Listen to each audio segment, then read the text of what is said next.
La question des réfugiés de la RDC en République du Congo préoccupe au plus haut point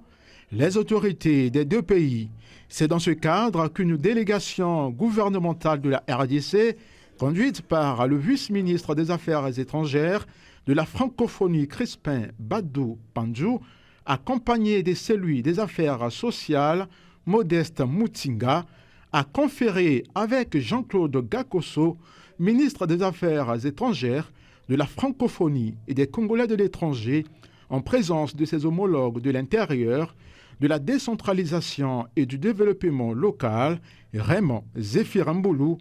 et des affaires sociales, de l'action humanitaire et de la solidarité, Irène Marie-Cécile Mboukou Kimbata. Au terme de cette réunion, la délégation de la RDC s'est réjouie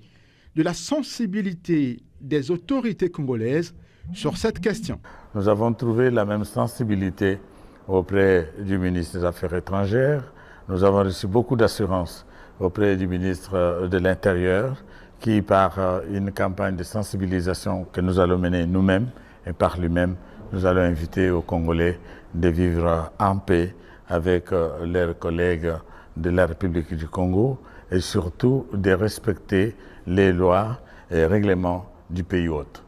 Poursuivant sa journée très chargée, le ministre des Affaires étrangères, de la francophonie et des Congolais de l'étranger, Jean-Claude Gakoso, a en outre reçu les copies figurées des lettres de créance de l'ambassadeur désigné de Cuba au Congo, Vilma Reyes Valdespino. Même action hautement diplomatique accomplie